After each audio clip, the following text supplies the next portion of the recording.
Sonu Sood arrest అనే వార్తలు వినిపిస్తున్నాయి. బట్ ఇప్పటివరకైతే అతను అరెస్ట్ చేసినట్టుగా కన్ఫర్మ్ అయితే కాలేదు. కానీ అరెస్ట్ చేసి కోర్టుకు ప్రొడ్యూస్ చేయమని కోర్టు అయితే ఆర్డర్ ఇచ్చింది. ఈరోజు అరెస్ట్ చేయబోతున్నారని చెప్తున్నారు. అరెస్ట్ చేసి ముంబై జైలుకి కానీ లేదా పంజాబ్ జైలుకి కానీ పెడతారని చెప్తున్నారు. యాక్చువల్గా ఏం జరిగిందంటే అడ్వకేట్ రాజేష్ ఖన్నా అనే ఒక ఆయన ఉన్నారు. ఆయన మోహిత్ శర్మ అనే అతను నన్ను 10 లక్షలు మోసం చేశాడు. ఈ కేసులో సాక్ష్యంగా సోను సూద్ ఉన్నాడు. సోను అని ఆయన కేసు వేశాడు. అది ఎప్పటి నుంచో కోర్టులో నడుస్తుంది. పంజాబ్లో వేశాడు ఈ కేసు. ఎందుకంటే సోను సూద్ కూడా పంజాబ్లో మెగా అనే ఒక టౌన్ అనమాట. ఆయన పుట్టింది అక్కడ సోను సూద్. సో వేసినప్పుడు అది ఆ సాక్షి కోసం కోర్టు అనేక సార్లు సోను సూద్కి సమన్లు జారీ చేసింది, వచ్చి సాక్ష్యం చెప్పమని. కానీ సోను సూద్ ఒకసారి కూడా వెళ్ళలేదు. ఒకసారి కూడా వెళ్ళదలుచుకోలేనప్పుడు సాక్ష్యంగా ఉండకూడదు. సాక్షిగా ఉన్నప్పుడు కోర్టు పిలిస్తే వెళ్ళాలి. సో ఈయన ఎప్పుడూ వెళ్ళలేదు. దాంతో junior magistrate Raman Preet Kaur warrant జారీ చేశారు. ఆ వారెంట్ ఏంటంటే ఇతన్ని ముంబైలో అరెస్ట్ చేసి ముంబైలో ఉండే అంధేరి వెస్ట్లో కోర్టు ఉంది, ఓషివారా అని, ఆ ఓషివారా కోర్టులో ఇతన్ని ప్రవేశపెట్టండి అనేది ఆమె జారీ చేసింది అన్నమాట.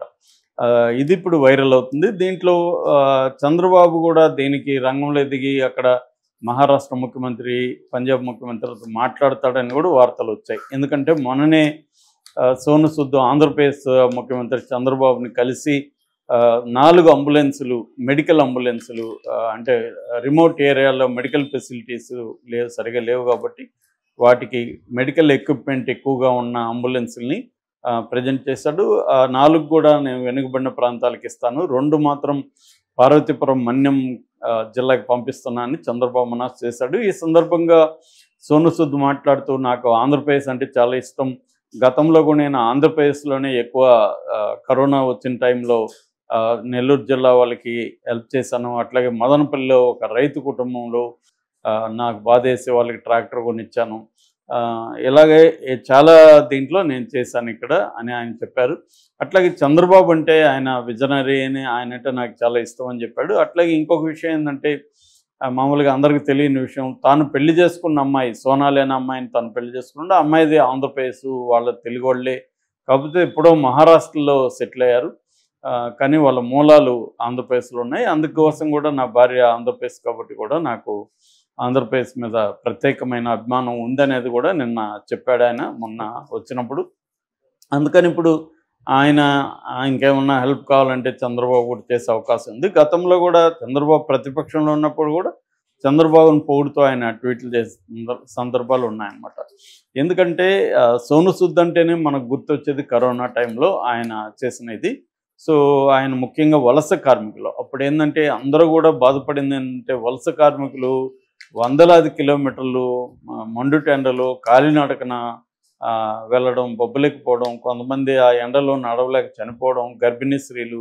సో ఆ టైంలో మోడీ ప్రభుత్వం చేతులెత్తేసింది. వాళ్ళ కోసం ప్రత్యేక ట్రైన్లు కానీ బస్సులు కానీ వేయడం వదిలేసింది. ఎందుకంటే వాళ్ళు ఓట్ల బ్యాంకులు కాదు కాబట్టి, వాళ్ళు ఉన్న ఓటు ఒక దగ్గర ఉంటే వాళ్ళు వలస వేరే దగ్గర ఉంటారు కాబట్టి వాళ్ళ ఓట్లు మనకు లేవన్న దీంతో వదిలేసి, అది మాత్రం మోడీ ప్రభుత్వానికి చాలా తీవ్ర వ్యతిరేకత వచ్చింది. ఆ టైంలో ఈయన రంగంలోకి దిగి అలాంటి వాళ్ళ కోసం ప్రత్యేక ట్రైన్లు, ప్రత్యేక బస్సులు ఏర్పాటు చేసి వాళ్ళ గమ్యస్థానాలకు చేర్చారు. అలాంటి వాళ్ళు అందరూ కూడా సోను సూద్ ఫోటో వాళ్ళ ఇంట్లో పెట్టుకొని పూజ చేస్తారని చెప్తారు. అది బాగా ఇదైంది. దాని తర్వాత కూడా ఆక్సిజన్ సిలిండర్లు లేనప్పుడు ఆక్సిజన్ సిలిండర్ చాలా కొనిచ్చాడు. నెల్లూరు జిల్లాలో కూడా కొనిచ్చాడు. అట్లాగే చాలామందికి మెయిన్ రోజువారీ సరుకులు అందించడం, అదంతా కూడా ఇమీడియట్గా ఆయన సుద్ ఫౌండేషన్ ఆయన ఒకటి పెట్టాడు, చారిటీ ఫౌండేషన్. దాంట్లో కొంతమందిని ఎంప్లాయర్స్ని తీసుకొని ఆ సుద్ ఫౌండేషన్ తరఫున ఒక ఆర్గనైజ్డ్గా చేయడం చేశాడు అనమాట. సో అట్లాగే మనకి ఇంకొక ఇంపార్టెంట్ ఏంటంటే కిర్గిస్తాన్లో మన వాళ్ళు 1500 మంది అక్కడ ఇరుక్కున్నప్పుడు కూడా వాళ్ళని తీసుకురావడానికి ప్రత్యేక ఫ్లైట్లు ఈయన ఖర్చుతో పెట్టి వాళ్ళని తీసుకొచ్చాడు. అంటే చాలా చోట్ల గవర్నమెంట్లు చేయాల్సిన పనిని సోను సూద్ చేస్తున్నాడు. దాంతో మామూలుగా అయితే సోను సూద్ విలన్, ఆయన మనకు తెలుసు అరుంధతిలో ఎంత పాపులారిటీ వచ్చిందో. సో ఈయన విలన్ కాదు, నిజ జీవితంలో హీరో అన్నట్టుగా చిరంజీవి కూడా అభినందించాడు ఈయన్ని. సో అలాగే ఈయనకి అనేక వైపునంత అభినందనలు వచ్చినాయి. వచ్చిన తర్వాత ఈయన మీద అనేక విమర్శలు కూడా మెల్లగా మొదలైనవి. ముఖ్యంగా ఈయన బీజేపీకి యాంటీగా ఉన్నాడని ఒక వార్త వచ్చింది. బీజేపీ వాళ్ళు ఈయనకి యాంటీగా మాట్లాడడం మొదలుపెట్టారు. ఈయన ట్యాక్స్ కట్టలేదని, గతంలో కూడా ఈయనకి వారెంట్ ఇష్యూ చేయనట్టు, అరెస్టు అవ్వబోతున్నట్టు ఇలాంటి వార్తలంతా కూడా వచ్చాయి. మామూలుగా రెండోది ఏంటంటే, చారిటీ ఎవరు చేస్తున్నా దీని వెనక ఏదో ప్రయోజనం ఉంటుంది, రాజకీయాల్లోకి ఈయన వస్తాడేమో. అందుకని జనరల్గా ఏంటంటే, రాజకీయాలకి రావాలనుకున్న వాళ్ళు ముందుగా వేసే స్టెప్ ఏంటంటే ప్రజాసేవలకి ఎంటర్ అవుతారు. తమ ఖర్చుతో వాళ్ళు కొన్ని పనులు చేస్తారు. ప్రజల్లో మంచి పేరు తెచ్చుకున్నాక రాజకీయాల్లోకి రావడం అనేది జనరల్గా జరుగుతుంది. సోను సూద్ కూడా అదే ప్లాన్తో వచ్చాడనేది అందరూ అనుకున్నారు. కానీ ఆయన చాలాసార్లు చెప్పాడు, నాకు రాజకీయాల్లోకి ఇంట్రెస్ట్ లేదు. సో ఆ రకంగా చేస్తున్నాడు. అయితే ఇది దురదృష్టకరమైన కేసు అని చెప్పాలి. అయితే ఇక్కడ సోను సూద్ తప్పు కూడా కనిపిస్తుంది.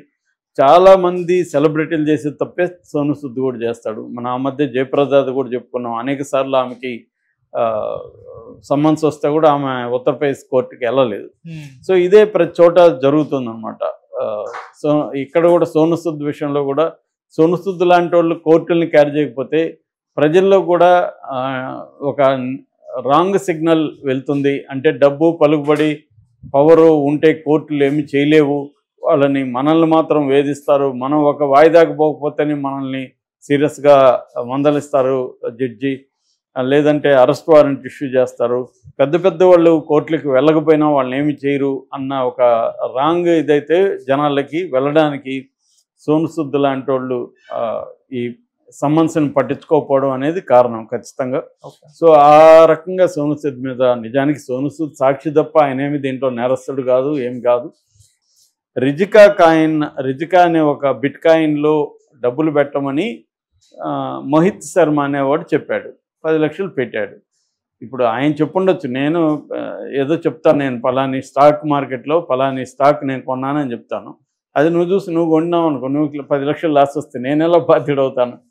సో అది ఇతను పెట్టిన కేసు నిజానికి. దాంట్లో అది పెట్టిందే స్టూపిడ్ కేసు అది.